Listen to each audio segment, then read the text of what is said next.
Ngasigi thodok wari asidi Rajasthan gi mafam amada sar kauba khungang amada thokiba thodok amagi wari ni mafam asida Ramesh makhoi machin manau mari aduga mama mapaga punna imung ama laiminarami makhoi machin manau mari gi manungda makhoi machin manau ani amana lawsing uba tawrami aduga ani amana government gi thabak tawnabagi damag lairik tamlami haibadi government job gi damag prepare tawrami Rameshna makhoi machin manau mari gi manungda mahakna khwaidigi ahalni aduga Ashokna makhoi gi machin manau mari gi manungda khwaidigi atonbani Ramesh amadi Ashok makhoi ani asi larikta thawai yamna yaujaba aduda natana makhoina larik tamna tamna thabak macha masu kharasu tawrami makhoi yumda mioi amasu leirami mioi adudi Kapita Patel ni mahak asi Ramesh ki anti amagi machanupi ni makhoi gi cousin ni Mahaki mama mapa asina Karnataki Chitradugada thaba inkhang tawtuna laibani matam khara leiraba matungda Kapitana Bangalore da laiba nupa amaga luhongkhirami Kapitana luhongdringaida larikta thawa yaujaba ama oibana maram oiraga mahaki mabung singa puna larik paminarami mahakna BA tawbaga loinana MA su tawrami Kapitagi mama mapana Karnataki Chitradugada laikibana maram oiraga mahakna larik tambagi haibadi exam thabana chingba kaya tawbagi Kapitana mabung Ramesh ki yumda marak marakta laktuna leirami matam aduda mahaki mabung Rameshna train station da chatuna Kapitabu lobirami aduga mahakna haibadi Kapitana yumda hangeba matam dasu Rameshna train station phawba amuk thinbirami asumna Kapitana mabungi yumda amuk lakpa amuk chatpa tawduna leirakhibani 2018 Yorokpada Rameshna nupi amaga luhonglami mamingna Kuti Patel kawi makhoi anigi luhongba asi haina singnaraga luhongbani makhoi anishu masa masa yanaraga luhongba asibu pangthokhibani asumna makhoi imung manunggi mioi singnasu yamna harauzaba ama oirami aduga amana Rajasthan da chanabi amalai hariba chanabi adudi ata sata pradhani hariba chanabi asida ningol amana luhongkraba haibadi luhongkraba matungda ningol na leiriba nupa mayunggi imungdagi nupi ama amuka nupa mayunggi mioi amada amuka makhoi ningol ama thajagadabani haibadi luhongbigadabani sengna hairabada nupi nupa amuka exchange tawnabagumbani haibadi aikhoigi ichanupibu adongi mawina pirabadi adongi ichanupidu mawina amuka thajaba hariba chanabi asi Rajasthan gi mafam kharada chanarami asumna tawdana Kapitana luhongkraba matungda Kapitagi mawpanupaga Ramesh ki yamna lapnaba mari ama haibadi machan nupi sing thokba amaga luhongnaba haina singnarami asumna Ramesh amadi Kudi luhongraba matungda Ramesh ki machan nupi sing thokpa aduga Kudi gi mawpanupaga luhongkhirami makhoi anina luhongkhrabasu makhoida hojik bidai haibadumak tawdribani haibadi makhoi gi chanabida luhongkraba matungda bidai gi function ama lei hariba bidai asi tawdana leiribani maramdi mahaki chahi asi yamna nauriba ama oibana bidai tawdana leirakhibani adugi matung 2018 da Kodina magi yumda amuk laktuna leirakhibani aduga Rameshna lari makha tamdhabaga loinana mahakna security guard ki thabak chu tawrami mahakna sadrigi mafam amada leirami mahagasi mahaki manaunipa Ashoka puna leminarami asumna leirakpaduna Rameshna 2019 amadi 2020 gi adwaida rice ki exam ama pirami hariba exam asi Railway Ministry gi makhada lakpa exam amani Rameshna exam aduda fajaba mark amaga loinana pass tawrami hojikti Rameshna railway da sarkar gi thabak ama tawnabagi ngaiduna leirami adubo Ramesh ki daw yadabana haigadra hariba exam adu loina cancel tarongki hariba matam adu COVID-19 haibadi coronavirus ki matam ama oirangki asumna amuka 2021 da Rameshna exam ama tharongki hariba exam adu video gini haibadi village development officer gini hariba exam adudasu Rameshna pass tarongki adubu thabak aduda join togadaba asi patam khara walamki maram asina manaunipa Ashoka makhoigi khunggangda halaktuna leiramki Rameshna magi thabak join toba ngaiba oina mahakna yumda halaktuna leiba matamdasu mahakna aremada matam manghanduna leiramdi mahakna khungang adugi angang singbu tuition ꯇꯧꯗꯨꯅ ꯂꯥꯏꯔꯤꯛ ꯇꯥꯛꯄꯤꯗꯨꯅ ꯂꯩꯔꯝꯈꯤ ꯑꯗꯨꯒ ꯃꯅꯥꯎꯅꯨꯄꯥ ꯑꯁꯣꯛꯁꯨ ꯒꯣꯔꯃꯦꯟꯒꯤ ꯊꯕꯛ ꯑꯃ ꯐꯪꯅꯕ ꯂꯥꯏꯔꯤꯛ ꯄꯥꯕ ꯂꯦꯞꯂꯝꯗꯦ ꯍꯥꯏꯕꯗꯤ ꯃꯍꯥꯛꯅ ꯍꯣꯠꯅꯕ ꯂꯦꯞꯂꯝꯗꯦ ꯑꯗꯨꯒ ꯀꯕꯤꯇꯥꯅꯁꯨ ꯖꯣꯙꯄꯨꯔꯗ ꯂꯥꯛꯇꯨꯅ ꯃꯍꯥꯛꯅ ꯄꯠꯋꯥꯔꯤꯒꯤ ꯑꯦꯛꯖꯥꯝ ꯊꯥꯔꯝꯃꯤ ꯀꯕꯤꯇꯥꯁꯨ ꯂꯥꯏꯕꯛ ꯐꯕꯗꯒꯤ ꯍꯥꯏꯔꯤꯕ ꯑꯦꯛꯖꯥꯝ ꯑꯗꯨꯗ ꯃꯥꯔꯛꯁꯨ ꯈꯜꯂꯝꯈꯤ ꯑꯁꯨꯝꯅ ꯋꯥꯅ ꯍꯣꯠꯅꯖꯔꯛꯄ ꯃꯈꯣꯏꯅ ꯋꯥꯅ ꯇꯝꯖꯔꯛꯄ ꯃꯍꯩ ꯑꯗꯨ ꯍꯧꯖꯤꯛꯇꯤ ꯃꯍꯩ ꯆꯥꯒꯗꯧꯔꯦ ꯈꯟꯗꯨꯅ ꯍꯔꯥꯎꯖꯔꯝꯃꯤ ꯔꯥꯃꯦꯁꯀꯤ ꯊꯕꯛ ꯈꯟꯈ꯭ꯔꯕꯁꯨ ꯃꯍꯥꯛꯀꯤ ꯖꯣꯏꯅꯤꯡꯒꯤ ꯗꯦꯠ ꯑꯁꯤ ꯂꯥꯛꯇ꯭ꯔꯤꯕꯅꯤ ꯑꯗꯨꯕꯨ ꯃꯆꯟꯅꯨꯄꯤ ꯀꯕꯤꯇꯥꯒꯤꯗꯤ ꯃꯍꯥꯛꯀꯤ ꯊꯕꯛꯀꯤꯗꯃꯛ ꯖꯣꯏꯅꯤꯡꯒꯤ ꯗꯦꯠ ꯂꯥꯛꯂꯝꯃꯤ ꯖꯣꯏꯅꯤꯡꯒꯤ ꯗꯦꯠ ꯑꯗꯨꯗꯤ 18 ꯖꯨꯂꯥꯏ 2022ꯅꯤ ꯑꯗꯨꯕꯨ ꯃꯥꯒꯤ ꯗꯣꯀꯨꯃꯦꯟ ꯆꯦ ꯆꯥꯡ ꯑꯁꯤ ꯃꯥꯒꯤ ꯑꯟꯇꯤꯒꯤ ꯌꯨꯝꯗ ꯂꯣꯏꯅ ꯂꯩꯍꯧꯔꯤꯕꯅꯤ ꯑꯁꯨꯝꯅ ꯑꯟꯇꯤꯒꯤ ꯌꯨꯝꯗ ꯆꯦ ꯆꯥꯡ ꯑꯗꯨꯕꯨ ꯂꯧꯕ ꯆꯠꯂꯝꯃꯤ ꯃꯈꯣꯏꯒꯤ ꯑꯟꯇꯤꯅꯁꯨ ꯃꯍꯥꯛꯅ ꯂꯥꯛꯄ ꯑꯃꯗꯤ ꯃꯍꯥꯛꯅ ꯊꯕꯛ ꯈꯜꯂꯛꯄ ꯃꯍꯥꯛ ꯑꯁꯤ 18 ꯖꯨꯂꯥꯏ 2022ꯗ ꯊꯕꯛ ꯖꯣꯏꯅꯤꯡ ꯇꯧꯔꯒꯅꯤ ꯍꯥꯏꯕꯗ ꯌꯥꯝꯅ ꯍꯔꯥꯎꯕ ꯑꯃ ꯑꯣꯏꯔꯝꯃꯤ ꯑꯁꯨꯝꯅ ꯃꯇꯝ ꯈꯔ ꯂꯩꯔꯕ ꯃꯇꯨꯡ ꯍꯥꯏꯕꯗꯤ 13 ꯖꯨꯂꯥꯏꯗ ꯃꯍꯥꯛꯅ ꯑꯟꯇꯤꯒꯤ ꯌꯨꯝꯗ ꯂꯥꯛꯈꯤꯕꯅꯤ ꯑꯗꯨꯒꯤ ꯃꯇꯨꯡ 18 ꯖꯨꯂꯥꯏꯗ ꯃꯍꯥꯛꯅ ꯀꯥꯂꯤꯕꯔꯤꯗ ꯂꯩꯕ ꯑꯣꯐꯤꯁꯇ ꯃꯍꯥꯛꯀꯤ ꯖꯣꯏꯅꯤꯡ ꯔꯤꯄꯣꯔꯠ ꯑꯗꯨ ꯄꯤꯒꯗꯧꯔꯤꯕꯅꯤ ꯑꯁꯨꯝꯅ 18 ꯖꯨꯂꯥꯏ 2022 ꯌꯧꯔꯛꯂꯝꯃꯤ ꯅꯨꯃꯤꯠ ꯑꯁꯤꯗ ꯔꯥꯃꯦꯁꯅ ꯑꯌꯨꯛꯀꯤ ꯄꯨꯡ 9 ꯑꯗꯨꯋꯥꯏꯗ ꯃꯥꯒꯤ ꯕꯥꯏꯛꯇ ꯀꯕꯤꯇꯥꯕꯨ ꯊꯤꯟꯕꯤꯕ ꯆꯠꯂꯝꯃꯤ ꯃꯈꯣꯏꯅ ꯆꯠꯂꯤꯕ ꯂꯝꯕꯤ ꯑꯁꯤ ꯁꯍꯔ ꯈꯨꯡꯒꯪꯒ ꯂꯨꯅꯤꯒ ꯇꯥꯏꯅꯕ ꯂꯝꯕꯤ ꯑꯃꯗꯅꯤ ꯃꯈꯣꯏꯅ ꯌꯨꯝꯗꯒꯤ ꯊꯣꯛꯈꯤꯕ ꯑꯁꯤ ꯆꯥꯎꯔꯥꯛꯅ ꯃꯤꯅꯤꯠ 15ꯃꯨꯛ ꯑꯣꯏꯔꯝꯒꯅꯤ ꯃꯈꯣꯏꯅ ꯌꯨꯝꯗꯒꯤ ꯀꯤꯂꯣꯃꯤꯇꯔ 2ꯃꯨꯛ ꯊꯧꯔꯝꯃꯤ ꯃꯈꯣꯏꯅ ꯊꯧꯔꯤꯕ ꯂꯝꯕꯤ ꯑꯁꯤ ꯌꯥꯝꯅ ꯆꯤꯛꯄ ꯂꯝꯕꯤꯒꯤ ꯑꯀꯣꯏꯕꯗ ꯂꯧꯕꯨꯛ ꯉꯥꯛꯇ ꯂꯩꯕ ꯃꯤꯑꯣꯏ ꯀꯌꯥ ꯇꯥꯗꯕ ꯃꯐꯝ ꯑꯃꯅꯤ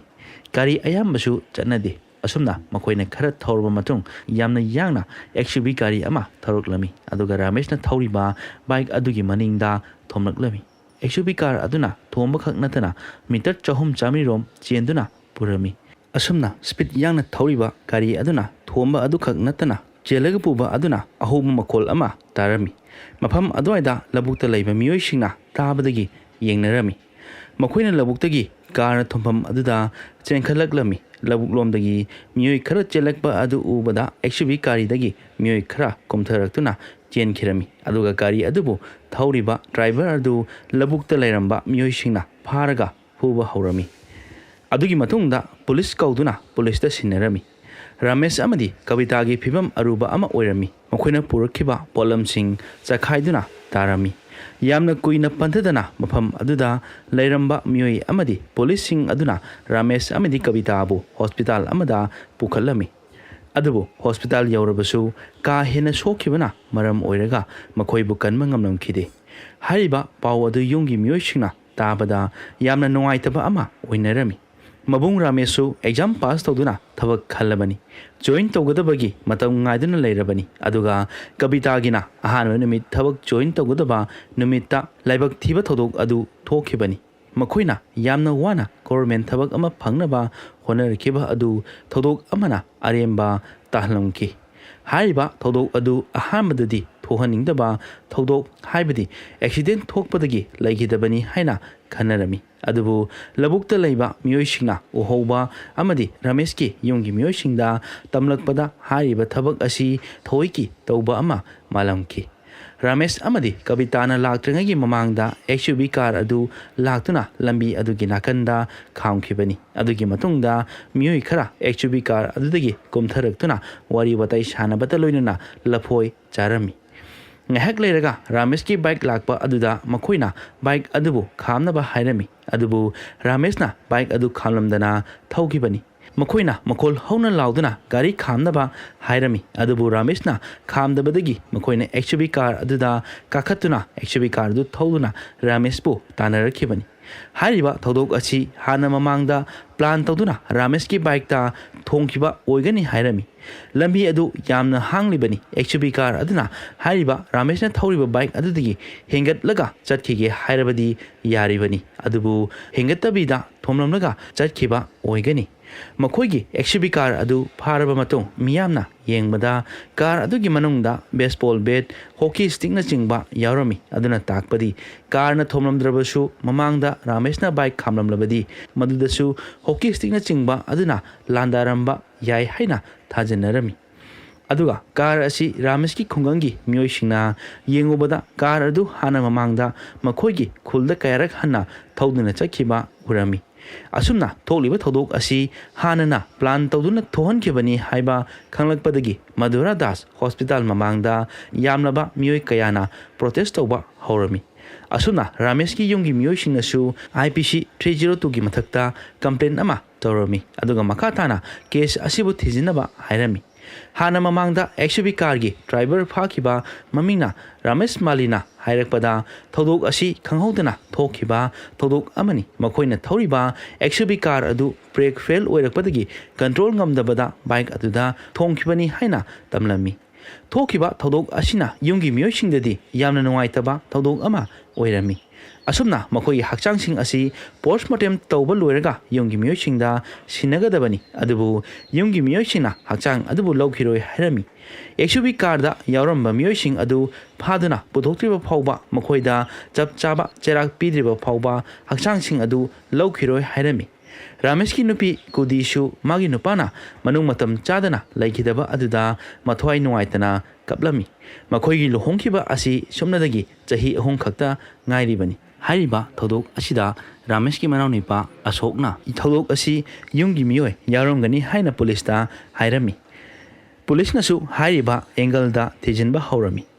ꯑꯍꯥꯟꯕꯗ ꯔꯥꯃꯦꯁꯀꯤ ꯃꯅꯥꯎꯅꯨꯄꯥ ꯑꯁꯣꯛ ꯑꯃꯗꯤ XUV ꯀꯥꯔ ꯗ꯭ꯔꯥꯏꯚꯔ ꯔꯥꯃꯦꯁ ꯃꯥꯂꯤꯅ ꯍꯥꯏꯔꯛꯄꯗ ꯔꯥꯃꯦꯁ ꯄꯇꯦꯜꯅ ꯃꯍꯥꯛꯀꯤ ꯃꯆꯟꯅꯨꯄꯤ ꯀꯕꯤꯇꯥ ꯄꯇꯦꯜꯕꯨ ꯔꯦꯜꯋꯦ ꯁ꯭ꯇꯦꯁꯟꯗ ꯊꯤꯟꯕ ꯆꯠꯀꯗꯕꯅꯤ꯫ ꯑꯁꯨꯝꯅ ꯃꯇꯝ ꯑꯗꯨꯗ ꯔꯦꯜꯋꯦ ꯁ꯭ꯇꯦꯁꯟ ꯃꯅꯥꯛꯇ XUV ꯀꯥꯔ ꯑꯗꯨ ꯈꯥꯝꯂꯝꯃꯤ, ꯑꯗꯨꯕꯨ ꯀꯕꯤꯇꯥꯅ ꯈꯨꯗꯛꯇ ꯃꯍꯥꯛꯀꯤ ꯃꯕꯨꯡ ꯔꯥꯃꯦꯁꯇ ꯍꯥꯏꯔꯝꯃꯤ꯫ ꯃꯍꯥꯛꯅ ꯊꯕꯛ ꯖꯣꯏꯟ ꯇꯧꯗ꯭ꯔꯤꯉꯩꯗ ꯃꯍꯥꯛꯀꯤ ꯍꯥꯟꯅꯒꯤ ꯌꯨꯝꯒꯤ ꯃꯅꯥꯛꯇ ꯂꯩꯕ ꯃꯟꯗꯤꯔ ꯑꯃꯗ ꯆꯠꯇꯨꯅ ꯂꯥꯏ ꯈꯨꯔꯨꯝꯕ ꯄꯥꯝꯂꯝꯃꯤ꯫ ꯑꯁꯨꯝꯅ ꯃꯈꯣꯏꯅ ꯇ꯭ꯔꯦꯟꯗ ꯆꯠꯀꯗꯕ ꯑꯗු ꯔꯥꯃꯦꯁꯀꯤ ꯕꯥꯏꯛꯇ ꯆꯠꯅꯕ ꯈꯟꯅꯔꯝꯃꯤ꯫ ꯃꯇꯝ ꯑꯗꯨꯗ ꯔꯥꯃꯦꯁꯀꯤ ꯃꯅꯥꯎꯅꯨꯄꯥ ꯑꯁꯣꯛꯅ ꯍꯥꯏ, ꯌꯥꯝꯅ ꯁꯥꯡꯕ ꯂꯝꯕꯤ ꯑꯗꯨ ꯕꯥꯏꯛꯇ ꯃꯇꯧ ꯀꯔꯝꯅ ꯆꯠꯀꯅꯤ,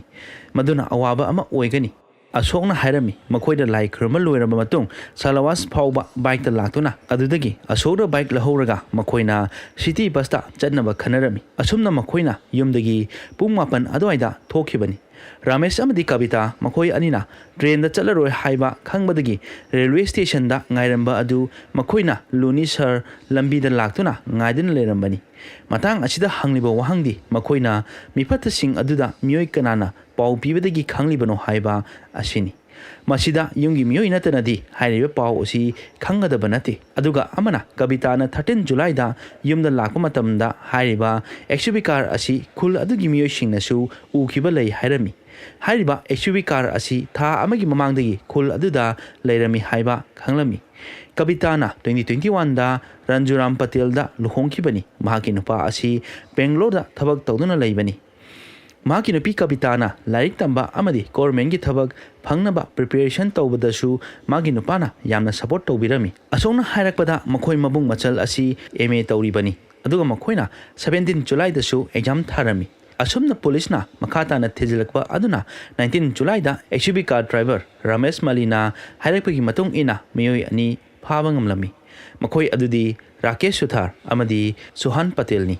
ꯃꯈꯣꯏꯒꯤ ꯆꯍꯤ ꯑꯁꯤ ꯆꯥꯎꯔꯥꯛꯅ 25 ꯃꯨꯛꯀꯤ ꯂꯣꯏꯅ ꯑꯣꯏꯒꯅꯤ꯫ ꯑꯁꯨꯝꯅ ꯋꯥꯍꯪ ꯀꯌꯥ ꯇꯧꯕꯗ ꯊꯧꯗꯣꯛ ꯊꯣꯛꯈꯤꯕ ꯑꯁꯤꯒꯤ ꯑꯁꯦꯡꯕ ꯃꯔꯝ ꯑꯁꯤ ꯇꯞꯅ ꯇꯞꯅ ꯈꯪꯕ ꯍꯧꯔꯝꯃꯤ꯫ ꯑꯁꯨꯝꯅ ꯔꯥꯃꯦꯁ ꯄꯇꯦꯜꯒꯤ ꯌꯨꯝꯒꯤ ꯃꯤꯑꯣꯏꯁꯤꯡꯅ ꯃꯍꯥꯛꯀꯤ ꯅꯨꯄꯤ ꯀꯨꯇꯤ ꯑꯃꯗꯤ ꯃꯅꯥꯎꯅꯨꯄꯥ ꯑꯁꯣꯛꯇꯁꯨ ꯄꯨꯂꯤꯁꯅ ꯋꯥꯍꯪ ꯀꯌꯥ ꯑꯃ ꯍꯪꯂꯝꯃꯤ꯫ ꯑꯁꯣꯛꯅ ꯍꯥꯏꯔꯛꯄꯗ ꯃꯍꯥꯛꯅ ꯃꯈꯣꯏꯒꯤ ꯃꯇꯩꯃ ꯀꯨꯗꯤꯗꯁꯨ ꯆꯤꯡꯅꯕ ꯂꯩ ꯍꯥꯏꯔꯝꯃꯤ꯫ ꯌꯨꯝꯗꯒꯤ ꯄꯥꯎ ꯄꯤꯔꯤꯕ ꯑꯗꯨ ꯃꯍꯥꯛꯀꯤ ꯃꯇꯩꯃꯅ ꯑꯣꯏꯔꯝꯒꯅꯤ ꯍꯥꯏꯔꯝꯃꯤ꯫ ꯑꯁꯨꯝꯅ ꯄꯨꯂꯤꯁꯅ ꯀꯨꯗꯤꯕꯨ ꯄꯨꯂꯤꯁ ꯁ꯭ꯇꯦꯁꯟꯗ ꯄꯨꯔꯛꯇꯨꯅ ꯋꯥꯍꯪ ꯄꯥꯎꯍꯪ ꯇꯧꯔꯝꯃꯤ꯫ ꯑꯗꯨꯕꯨ ꯃꯗꯨꯗ ꯊꯣꯏꯗꯣꯛꯄ ꯀꯔꯤꯁꯨ ꯐꯪꯗꯕꯗꯒꯤ ꯄꯨꯂꯤꯁꯅ ꯑꯁꯣꯛꯀꯤ ꯃꯇꯩꯃ ꯔꯥꯃꯦꯁꯀꯤ ꯅꯨꯄꯤ ꯑꯗꯨꯕꯨ ꯊꯥꯗꯣꯛꯂꯝꯃꯤ꯫ ꯊꯧꯗꯣꯛ थोकपदा सिजनखिबा XUV कार असिसु था अमगी ममांगदा सेकेंड हैंड लैखिबनी हाइबा खंगलमी अदुगा गारीगी ममिंग असि राकेश की मिंगदा लैरमी अदुगा गारी असि लैबदा हाइबा सेल असि राकेशना पिरमदि अतोप मियोय अमना पैसा अदु पिरमी पुलिसना मियोय अदु कनानो हाइना हंगबा मतमदा शंकर पटेलनी हाइबा खंगलमखि महाक असी XUV ड्राइवर रमेश माली अमदी XUV की ओनर राकेश मखोय अहुम असी नंदवान खुंगंगदा लैबनी हारिबा खुंगंग असी कुटी पटेल की मपामनी अदुगा सोहन पटेल ना मखोय के थंगनबा खुंगंग बसनी चुथानदगिनी ꯅꯨꯃꯤꯠ ꯑꯗꯨꯗ ꯔꯥꯀꯦꯁ, ꯔꯥꯃꯦꯁ ꯃꯂꯤ ꯑꯃꯗꯤ ꯁꯣꯍꯟ ꯈꯛ ꯅꯠꯇꯅ ꯁꯪꯀꯔꯁꯨ ꯑꯦꯛꯁꯌꯨꯚꯤ ꯀꯥꯔ ꯑꯗꯨꯗ ꯌꯥꯎꯔꯝꯃꯤ ꯍꯥꯏꯕ ꯈꯪꯂꯝꯈꯤ꯫ ꯑꯗꯨꯕꯨ ꯃꯈꯣꯏ ꯑꯍꯨꯝꯅ ꯃꯤꯌꯥꯝ ꯂꯥꯛꯄꯗꯒꯤ ꯆꯦꯟꯈꯤꯕꯅꯤ, ꯑꯗꯨꯒ ꯔꯥꯃꯦꯁ ꯃꯂꯤꯅ ꯃꯤꯌꯥꯝꯅ ꯐꯥꯍꯧꯕꯅꯤ꯫ ꯔꯥꯃꯦꯁ ꯃꯂꯤ ꯐꯥꯕꯗꯒꯤ ꯔꯥꯀꯦꯁ ꯑꯃꯗꯤ ꯁꯣꯍꯥꯟꯁꯨ ꯐꯥꯕ ꯉꯝꯈꯤꯕꯅꯤ, ꯑꯗꯨꯕꯨ ꯁꯪꯀꯔꯗꯤ ꯐꯥꯕ ꯉꯝꯗ꯭ꯔꯤꯕꯅꯤ꯫ ꯃꯍꯥꯛꯀꯤ ꯃꯣꯕꯥꯏꯜ ꯐꯣꯟꯁꯨ ꯁ꯭ꯋꯤꯆ ꯑꯣꯐ ꯇꯧꯗꯨꯅ ꯂꯣꯠꯈꯤꯔꯝꯃꯤ꯫ ꯑꯁꯨꯝꯅ ꯊꯧꯗꯣꯛ ꯑꯗꯨꯕꯨ ꯌꯥꯅꯤꯡꯗꯕ ꯐꯣꯡꯗꯣꯛꯇꯨꯅ ꯄ꯭ꯔꯣꯇꯦꯁ ꯇꯧꯔꯤꯕ ꯃꯤꯑꯣꯏꯁꯤꯡꯗ ꯄꯨꯂꯤꯁꯅ ꯊꯦꯝꯖꯤꯟꯗꯨꯅ ꯍꯥꯏꯔꯝꯃꯤ ꯃꯈꯣꯏꯅ ꯀꯦꯁ ꯑꯁꯤꯕꯨ ꯁꯣꯜꯕ ꯇꯧꯒꯅꯤ, ꯃꯔꯝ ꯑꯁꯤꯅ ꯔꯥꯃꯦꯁ ꯄꯇꯦꯜ ꯑꯃꯗꯤ ꯀꯄꯤꯇꯥ ꯄꯇꯦꯜꯒꯤ ꯍꯛꯆꯥꯡ ꯑꯗꯨꯕꯨ ꯂꯧꯔꯒ ꯃꯈꯣꯏꯒꯤ ꯑꯔꯣꯏꯕ ꯃꯊꯧ ꯃꯉꯝ ꯄꯥꯡꯊꯣꯛꯅꯕ ꯍꯥꯏꯔꯝꯃꯤ꯫ ꯃꯗꯨꯗ ꯃꯤꯌꯥꯝ ꯑꯗꯨꯅꯁꯨ ꯌꯥꯔꯝꯃꯤ, ꯑꯗꯨꯕꯨ ꯔꯥꯃꯦꯁꯀꯤ ꯃꯄꯥ ꯑꯃꯗꯤ ꯃꯅꯥꯎꯅꯨꯄꯥ ꯑꯁꯣꯛꯅꯗꯤ ꯌꯥꯔꯝꯈꯤꯗꯦ꯫ ꯃꯈꯣꯏꯅ ꯍꯥꯏ ꯁꯪꯀꯔ ꯑꯃꯗꯤ ꯀꯦꯁ ꯑꯁꯤꯗ ꯆꯤꯡꯅꯕ ꯃꯤꯑꯣꯏꯁꯤꯡ ꯑꯗꯨꯕꯨ ꯐꯥꯗꯨꯅ ꯃꯈꯣꯏꯗ ꯆꯞ ꯆꯥꯕ ꯆꯩꯔꯥꯛ ꯄꯤꯅꯕ, ꯑꯗꯨꯒ ꯑꯗꯨꯒꯤ ꯃꯇꯨꯡꯗ ꯃꯈꯣꯏꯒꯤ ꯏꯃꯨꯡꯒꯤ ꯃꯤꯑꯣꯏ ꯑꯃꯗ ꯒꯣꯚꯔꯟꯃꯦꯟꯠꯒꯤ ꯊꯕꯛ ꯑꯃ ꯄꯤꯅꯕ ꯍꯥꯏꯔꯝꯃꯤ꯫ ꯑꯁꯨꯝꯅ ꯌꯥꯅꯗꯨꯅ 20 ꯖꯨꯂꯥꯏꯗ ꯍꯛꯆꯥꯡꯁꯤꯡ ꯑꯗꯨꯕꯨ ꯂꯧꯔꯝꯃꯤ, ꯑꯗꯨꯒ ꯃꯈꯣꯏꯒꯤ ꯑꯔꯣꯏꯕ ꯃꯊꯧ ꯃꯉꯝ ꯄꯥꯡꯊꯣꯛꯂꯝꯃꯤ꯫ ꯍꯥꯏꯔꯤꯕ ꯅꯨꯃꯤꯠ ꯑꯁꯤꯗ ꯈꯨꯡꯒꯪ ꯑꯗꯨ ꯌꯥꯝꯅ ꯆꯤꯛꯂꯝꯃꯤ, ꯑꯗꯨꯒ ꯃꯐꯝ ꯑꯗꯨꯒꯤ ꯗꯨꯀꯥꯟꯁꯤꯡꯁꯨ ꯊꯣꯡ ꯂꯣꯜꯂꯝꯃꯤ, ꯍꯥꯏꯕꯗꯤ ꯊꯧꯗꯣꯛ ꯑꯗꯨꯕꯨ ꯅꯨꯡꯉꯥꯏꯇꯕ ꯐꯣꯡꯗꯣꯛꯄ ꯑꯣꯏꯅ꯫ ꯄꯨꯂꯤꯁꯅꯁꯨ ꯑꯀꯣꯏꯕꯗ ꯁꯦꯟꯅꯔꯤꯕꯅꯤ, ꯀꯔꯤꯒꯨꯝꯕ ꯊꯣꯛꯍꯟꯅꯤꯡꯗꯕ ꯊꯧꯗꯣꯛ ꯊꯣꯛꯂꯛꯀꯗ꯭ꯔꯥ ꯍꯥꯏꯗꯨꯅ꯫ ꯍꯧꯖꯤꯛ ꯄꯨꯂꯤꯁꯅ ꯀꯨꯇꯤ ꯄꯇꯦꯜꯗ ꯈꯔ ꯃꯈꯩꯗꯤ ꯆꯤꯡꯅꯕ ꯂꯩꯔꯕꯅꯤ, ꯑꯗꯨꯕꯨ ꯃꯈꯣꯏꯗ ꯆꯞ ꯆꯥꯕ ꯏꯕꯤꯗꯦꯟꯁ ꯂꯩꯇꯕꯅ ꯃꯔꯝ ꯑꯣꯏꯔꯒ ꯃꯍꯥꯛꯄꯨ ꯐꯥꯕ ꯌꯥꯈꯤꯗꯕꯅꯤ꯫ ꯑꯁꯨꯝꯅ ꯄꯨꯂꯤꯁ ꯅꯨꯄꯤꯁꯤꯡ ꯈꯔ ꯊꯥꯗꯣꯛꯇꯨꯅ ꯀꯨꯇꯤꯕꯨ ꯀꯨꯞꯅ ꯁꯦꯟꯅꯔꯝꯃꯤ꯫ ꯔꯥꯃꯦꯁ ꯑꯃꯗꯤ ꯀꯄꯤꯇꯥꯒꯤ ꯑꯔꯣꯏꯕ ꯃꯊꯧ ꯃꯉꯝ ꯄꯥꯡꯊꯣꯛꯄ ꯂꯣꯏꯔꯕ ꯃꯇꯨꯡꯗ ꯀꯨꯇꯤꯕꯨ ꯄꯨꯂꯤꯁꯅ ꯐꯥꯔꯒ ꯋꯥꯍꯪ ꯄꯥꯎꯍꯪ ꯇꯧꯅꯕ ꯃꯈꯣꯏꯒꯤ ꯈꯨꯡꯒꯪꯗꯒꯤ ꯂꯥꯞꯅ ꯂꯩꯕ ꯒꯨꯔꯤ ꯐꯒꯠ ꯗꯁꯅꯤ ꯄꯨꯂꯤꯁ ꯁ꯭ꯇꯦꯁꯟꯗ ꯄꯨꯗꯨꯅ ꯆꯠꯂꯝꯃꯤ꯫ ꯑꯗꯨ ꯑꯣꯏꯔꯕꯗꯤ ꯀꯨꯗꯤꯒꯤ ꯁꯄꯣꯔꯠ ꯇꯧꯕ ꯃꯤꯑꯣꯏ ꯊꯣꯔꯛꯂꯒ ꯏꯔꯥꯡ ꯁꯥꯒꯠꯇꯅꯕꯅꯤ, ꯑꯗꯨꯕꯨ ꯂꯨꯅꯤ ꯄꯨꯂꯤꯁ ꯁ꯭ꯇꯦꯁꯟꯗ ꯀꯨꯗꯤꯕꯨ ꯑꯦꯔꯦꯁ ꯇꯧꯈꯤꯕꯒꯤ ꯔꯦꯖꯤꯁꯇꯔ ꯑꯃ ꯇꯧꯔꯝꯃꯤ꯫ ꯀꯦꯁ ꯑꯁꯤꯗ ꯃꯤꯑꯣꯏ ꯃꯔꯤꯗꯤ ꯄꯨꯂꯤꯁꯅ ꯐꯥꯈ꯭ꯔꯕꯅꯤ: ꯔꯥꯃꯦꯁ ꯃꯂꯤ, ꯔꯥꯀꯦꯁ ꯁꯨꯊꯥꯔ, ꯁꯣꯍꯥꯟ ꯄꯇꯦꯜ ꯑꯃꯗꯤ ꯀꯨꯇꯤ ꯄꯇꯦꯜꯅꯤ, ꯑꯗꯨꯕꯨ ꯁꯪꯀꯔ ꯄꯇꯦꯜꯗꯤ ꯃꯐꯝ ꯈꯪꯗꯅ ꯍꯧꯖꯤꯛꯁꯨ ꯂꯩꯔꯤꯕꯅꯤ꯫ ꯄꯨꯂꯤꯁꯅ ꯃꯈꯣꯏ ꯃꯔꯤꯒꯤ ꯃꯣꯕꯥꯏꯜ ꯐꯣꯟꯁꯤꯡ ꯂꯧꯁꯤꯟꯗꯨꯅ ꯆꯦꯛ ꯇꯧꯕ ꯍꯧꯔꯝꯃꯤ, ꯃꯈꯣꯏꯅ ꯊꯥꯅꯈꯤꯕ ꯃꯦꯁꯦꯖ, ꯀꯣꯜ ꯗꯤꯇꯦꯜꯁ ꯂꯣꯏꯅꯃꯛ ꯆꯦꯛ ꯇꯧꯔꯝꯃꯤ, ꯑꯗꯨꯒ ꯄꯨꯂꯤꯁꯇ ꯂꯨꯔꯤꯕ ꯑꯁꯤ ꯁꯪꯀꯔ ꯄꯇꯦꯜꯕꯨ ꯐꯥꯕ ꯑꯁꯤꯅꯤ꯫ ꯑꯁꯨꯝꯅ ꯄꯨꯂꯤꯁ ꯀꯃꯤꯁꯅꯔꯅ ꯁꯪꯀꯔ ꯄꯇꯦꯜꯕꯨ ꯐꯥꯅꯕ ꯄꯨꯂꯤꯁ ꯇꯤꯝ ꯑꯃ ꯁꯦꯝꯂꯝꯃꯤ꯫ ꯄꯨꯂꯤꯁꯀꯤ ꯏꯟꯐꯣꯔꯃꯔ ꯈꯔꯗꯒꯤ ꯁꯪꯀꯔ ꯑꯁꯤ ꯒꯨꯖꯔꯥꯠꯇ ꯂꯩ ꯍꯥꯏꯕ ꯄꯥꯎ ꯐꯪꯂꯝꯃꯤ꯫ ꯑꯁꯨꯝꯅ ꯄꯨꯂꯤꯁ ꯇꯤꯝ ꯑꯃꯅ 20 ꯖꯨꯂꯥꯏꯗ ꯒꯨꯖꯔꯥꯠꯇ ꯆꯠꯈꯤꯔꯝꯃꯤ, ꯑꯗꯨꯒ ꯃꯐꯝ ꯑꯗꯨꯒꯤ ꯗꯤꯁꯇ꯭ꯔꯤꯛ 19ꯗ ꯄꯨꯂꯤꯁꯅ ꯁꯪꯀꯔꯕꯨ ꯊꯤꯕ ꯍꯧꯔꯝꯃꯤ, ꯑꯗꯨꯕꯨ ꯐꯪꯕ ꯉꯝꯈꯤꯔꯝꯗꯦ꯫ ꯄꯇꯦꯜ ꯁꯣꯁꯥꯏꯇꯤꯒꯤ ꯙꯔꯝꯁꯥꯂꯥ ꯆꯠꯇꯨꯅ ꯊꯤꯔꯝꯃꯤ, ꯑꯗꯨꯕꯨ ꯃꯍꯥꯛꯄꯨ ꯀꯅꯥꯅꯁꯨ ꯈꯪꯂꯝꯗꯦ꯫ ꯑꯁꯨꯝꯅ 22 ꯖꯨꯂꯥꯏꯗ ꯄꯥꯎ ꯑꯃ ꯐꯪꯂꯝꯃꯤ, ꯁꯪꯀꯔ ꯄꯇꯦꯜ ꯑꯁꯤ ꯃꯍꯥꯔꯥꯁꯇ꯭ꯔꯒꯤ ꯅꯥꯁꯤꯛꯀꯤ ꯃꯐꯝ ꯑꯃꯗ ꯂꯣꯠꯇꯨꯅ ꯂꯩ ꯍꯥꯏꯅ꯫ ꯑꯁꯨꯝꯅ ꯃꯈꯣꯏꯅ ꯃꯐꯝ ꯈꯨꯗꯤꯡ ꯆꯠꯇꯨꯅ ꯊꯤꯔꯝꯃꯤ, ꯃꯗꯨꯗꯁꯨ ꯁꯪꯀꯔ ꯄꯇꯦꯜ ꯊꯤꯕ ꯐꯪꯂꯝꯗꯦ꯫ ꯑꯁꯨꯝꯅ ꯁꯪꯀꯔ ꯄꯇꯦꯜ ꯊꯤꯕꯗ ꯑꯋꯥꯕ ꯑꯃ ꯑꯣꯏꯔꯝꯃꯤ꯫ 24 ꯖꯨꯂꯥꯏ ꯌꯧꯔꯛꯄꯗ ꯄꯥꯎ ꯑꯃ ꯐꯪꯕꯗꯒꯤ ꯄꯨꯂꯤꯁꯅ ꯌꯨꯝ ꯑꯃꯗ ꯔꯦꯗ ꯇꯧꯕ ꯃꯇꯝꯗ ꯁꯪꯀꯔꯅ ꯇꯨꯝꯗꯅ ꯂꯩꯔꯝꯕꯗꯒꯤ ꯐꯥꯈꯤꯔꯝꯃꯤ, ꯑꯗꯨꯕꯨ ꯃꯇꯝ ꯑꯗꯨꯗ ꯁꯪꯀꯔ ꯄꯇꯦꯜꯒꯤ ꯁꯛ ꯑꯁꯤ ꯌꯥꯝꯅ ꯑꯍꯣꯡꯕ ꯑꯃ ꯑꯣꯏꯔꯝꯃꯤ꯫ ꯃꯍꯥꯛꯅ ꯑꯅꯧꯕ ꯁꯛꯂꯣꯟ ꯑꯃꯗ ꯂꯩꯔꯝꯕ ꯊꯦꯡꯅꯈꯤ, ꯁꯝ ꯂꯣꯏꯅ ꯀꯛꯊꯠꯂꯝꯃꯤ, ꯑꯅꯧꯕ ꯗ꯭ꯔꯦꯁꯤꯡ ꯁ꯭ꯇꯥꯏꯜ ꯑꯃꯗ ꯂꯩꯔꯝꯕ ꯊꯦꯡꯅꯈꯤ꯫ ꯃꯇꯝ ꯑꯗꯨꯗ ꯃꯍꯥꯛꯀꯤ ꯃꯤꯡ ꯑꯁꯤ ꯂꯛꯁꯃꯟ ꯄ꯭ꯔꯖꯥꯄꯇꯤꯅꯤ ꯍꯥꯏꯔꯝꯃꯤ꯫ ꯃꯈꯣꯏꯅ ꯃꯤ ꯑꯣꯟꯅꯕ ꯑꯣꯏꯔꯝꯒꯅꯤ, ꯃꯍꯥꯛꯇꯤ ꯃꯐꯝ ꯑꯗꯨꯗ ꯊꯕꯛ ꯊꯤꯕ ꯂꯥꯛꯈꯤꯕꯅꯤ ꯍꯥꯏꯔꯝꯃꯤ꯫ ꯄꯨꯂꯤꯁꯁꯨ ꯉꯥꯏꯍꯥꯛꯀꯤ ꯑꯣꯏꯅꯗꯤ ꯆꯃꯝꯅꯕ ꯑꯃ ꯑꯣꯏꯔꯝꯃꯤ, ꯁꯪꯀꯔ ꯄꯇꯦꯜꯂ ꯅꯠꯇ꯭ꯔꯒꯅ ꯑꯁꯦꯡꯕꯃꯛꯀꯤ ꯂꯛꯁꯃꯟ ꯄ꯭ꯔꯖꯥꯄꯇꯤꯔ ꯍꯥꯏꯅ ꯆꯃꯝꯅꯕ ꯑꯃ ꯑꯣꯏꯔꯝꯈꯤ꯫ ꯑꯗꯨꯕꯨ ꯄꯨꯂꯤꯁꯅ ꯍꯦꯟꯅ ꯑꯀꯟꯕ ꯃꯑꯣꯡꯗ ꯍꯪꯕꯗꯒꯤ ꯃꯍꯥꯛꯀꯤ ꯑꯁꯦꯡꯕ ꯂꯣꯏꯅ ꯍꯥꯏꯗꯣꯛꯂꯝꯃꯤ꯫ ꯃꯍꯥꯛ ꯑꯁꯤ ꯁꯪꯀꯔ ꯄꯇꯦꯜꯅꯤ ꯍꯥꯏꯅ ꯍꯥꯏꯔꯝꯈꯤ꯫ ꯃꯍꯥꯛꯅ ꯔꯥꯖꯁꯊꯥꯟꯗꯒꯤ ꯅꯥꯁꯤꯛꯇ ꯂꯥꯛꯈꯤꯕꯅꯤ, ꯑꯗꯨꯒ ꯃꯃꯥꯟꯅꯕ ꯑꯃꯒꯤ ꯃꯃꯥꯟꯅꯕꯒꯤ ꯌꯨꯝꯗ ꯁꯛꯂꯣꯟ ꯑꯃ ꯂꯧꯗꯨꯅ, ꯍꯥꯏꯕꯗꯤ ꯂꯣꯠꯇꯨꯅ ꯂꯩꯔꯛꯈꯤꯕꯅꯤ꯫ ꯃꯍꯥꯛꯅ ꯃꯐꯝ ꯑꯗꯨꯒꯤ ꯐꯔꯅꯤꯆꯔ ꯑꯃꯗ ꯊꯕꯛ ꯇꯧꯔꯝꯃꯤ꯫ ꯁꯪꯀꯔ ꯄꯇꯦꯜꯅꯤ ꯈꯪꯕꯗꯒꯤ ꯄꯨꯂꯤꯁꯅ ꯖꯣꯙꯄꯨꯔ ꯄꯨꯂꯤꯁ ꯁ꯭ꯇꯦꯁꯟꯗ ꯄꯨꯗꯨꯅ ꯂꯥꯛꯂꯝꯃꯤ꯫ ꯃꯇꯝ ꯑꯗꯨꯗ ꯃꯈꯣꯏ ꯃꯤꯑꯣꯏ 5 ꯑꯗꯨꯅ ꯍꯥꯏꯔꯝꯃꯤ, ꯊꯧꯗꯣꯛ ꯑꯗꯨ ꯁꯣꯏꯕꯗꯒꯤ ꯊꯣꯛꯈꯤꯕ ꯊꯧꯗꯣꯛ ꯑꯃ ꯅꯠꯇꯦ, ꯃꯈꯣꯏꯅ ꯍꯥꯟꯅꯅ ꯄ꯭ꯂꯥꯟ ꯇꯧꯗꯨꯅ ꯔꯥꯃꯦꯁ ꯄꯇꯦꯜ ꯑꯃꯗꯤ ꯀꯄꯤꯇꯥ ꯄꯇꯦꯜꯕꯨ ꯍꯥꯠꯈꯤꯕꯅꯤ ꯍꯥꯏꯅ ꯍꯥꯏꯔꯝꯈꯤ꯫ ꯃꯈꯣꯏꯅ ꯍꯥꯟꯅ ꯃꯃꯥꯡꯗ ꯔꯥꯃꯦꯁ ꯄꯇꯦꯜꯕꯨ ꯍꯥꯠꯅꯕ ꯄ꯭ꯂꯥꯟ ꯇꯧꯈ꯭ꯔꯕꯅꯤ꯫ ꯍꯥꯏꯔꯤꯕ ꯊꯧꯗꯣꯛ ꯑꯗꯨ ꯃꯍꯥꯛꯀꯤ ꯃꯅꯥꯎꯅꯨꯄꯥ ꯑꯁꯣꯛꯅ ꯍꯥꯏꯔꯛꯄꯗ ꯔꯥꯃꯦꯁ ꯄꯇꯦꯜꯅ ꯂꯨꯍꯣꯡꯂꯕ ꯃꯇꯨꯡ ꯁꯦꯀ꯭ꯌꯨꯔꯤꯇꯤ ꯒꯥꯔꯗꯀꯤ ꯊꯕꯛ ꯇꯧꯕ ꯃꯇꯝꯗ ꯔꯥꯃꯦꯁ ꯄꯇꯦꯜꯅ ꯌꯨꯝꯗ ꯍꯜꯂꯛꯄ ꯃꯇꯝꯗ ꯃꯤꯑꯣꯏ ꯈꯔꯅ ꯃꯍꯥꯛꯀꯤ ꯄꯔꯁ ꯍꯨꯔꯥꯟꯒꯦ ꯇꯧꯕꯗ ꯅꯠꯇꯅ ꯐꯨꯕ ꯆꯩꯕ ꯇꯧꯔꯝꯈꯤ꯫ ꯃꯇꯝ ꯑꯗꯨꯗ ꯔꯥꯃꯦꯁꯅ ꯀꯟꯕꯤꯅꯕ ꯂꯥꯎꯕꯗꯒꯤ ꯃꯐꯝ ꯑꯗꯨꯗ ꯂꯩꯔꯝꯕ ꯃꯤꯑꯣꯏ ꯈꯔ ꯊꯣꯔꯛꯄꯗꯒꯤ ꯃꯤꯐꯠꯇꯁꯤꯡ ꯑꯗꯨ ꯆꯦꯟꯈꯤꯕꯅꯤ꯫ ꯍꯥꯏꯔꯤꯕ ꯊꯧꯗꯣꯛ ꯑꯗꯨ ꯃꯈꯣꯏꯅ ꯄꯨꯂꯤꯁꯇ ꯀꯝꯄ꯭ꯂꯦꯟ ꯇꯧꯈꯤꯕ ꯂꯩꯔꯝꯗꯦ, ꯍꯥꯏꯕꯗꯤ ꯍꯨꯔꯥꯟꯕ ꯃꯤꯑꯣꯏ ꯈꯔꯅ ꯄꯩꯁꯥ ꯍꯨꯔꯥꯟꯅꯕ ꯇꯧꯕ ꯑꯣꯏꯔꯝꯒꯅꯤ ꯈꯟꯗꯨꯅ ꯂꯥꯛꯈꯤꯕꯅꯤ꯫ ꯑꯗꯨꯗ ꯅꯠꯇꯅ ꯃꯈꯣꯏꯅ ꯄꯨꯂꯤꯁꯀ ꯆꯦꯟꯅꯕ ꯄꯥꯝꯂꯝꯗꯦ, ꯑꯗꯨꯕꯨ ꯃꯇꯝ ꯑꯗꯨꯗ ꯊꯣꯛꯈꯤꯕ ꯊꯧꯗꯣꯛ ꯑꯗꯨꯁꯨ ꯍꯨꯔꯥꯟꯕꯒꯤ ꯅꯃꯥꯗ ꯔꯥꯃꯦꯁ ꯄꯇꯦꯜꯕꯨ ꯍꯥꯠꯅꯕ ꯁꯤꯟꯈꯤꯕ ꯄ꯭ꯂꯥꯟ ꯑꯃꯅꯤ꯫ Hariba plan adu mai pakiraba matungda makoina plan ama amuka tawkhibani. Plan adugi matung ina makoina XUV car adu laihibani. Makoina car aduna thomada sirabadi soibadagi accident da sibani haiba yarani khalomki. Adubu kari maranggidamak Ramesh Patel bu haninglibano karigi hanaba honaribano haiba asini. Kuti Patel na Ramesh Patel ga luhongnaba matungda Kuti Patel asi atopa nupa amaga mari lainai nungsinai haiba Ramesh na khanglomki. Ramesh Patel khak natana khul adugi miyoi singasu khanglomki. Mahakna mari lainariba miyoi adudi Shankar Patel ni. Ramesh ka luhongdringai mamangdagi Shankar Patel ga mari lairamba Shankar amadi Kuti makoi ani luhongba pamlamki. Adubu ata sata pradhagi chatnabigi matung ina mama mapana Ramesh Patel ga luhongnaba haina singnakibani. Ramesh Patel amadi Kuti na luhongba adu masa masana yanare haibadagi ikoidana makoi chanabi adugi matung ina Ramesh Patel gi machanupi thokpa amaga Kuti gi mopaga luhongnaba haina singnakibani. Asuna Kudina Ramesh Patel bu pamdrabasu luhongba taki maramdi Kudina luhongba asi pamde hairabadi mahaki mopa nopagi luhongba adu kaiba tare khanduna luhongba adu yaningdrabasu yakibani. Aduga mahakna maram oiraga mopa nopagi yum thuwaibadi pamlamkhide.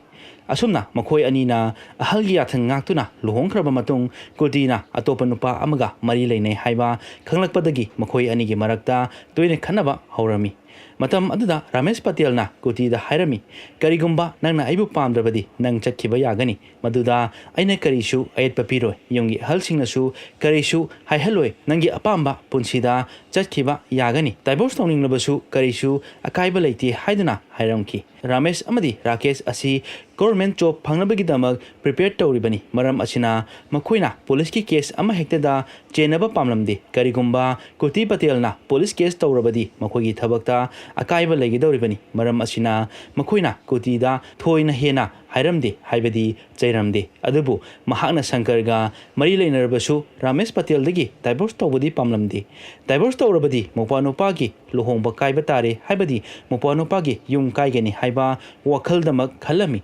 Asumna Shankar amadi Kuti makoi anina plan adu tawkhibani. Adubu hangliba wahangdi Ramesh Patel khak natana Kapita Patel bu kari maramgidamak halibano haiba asini.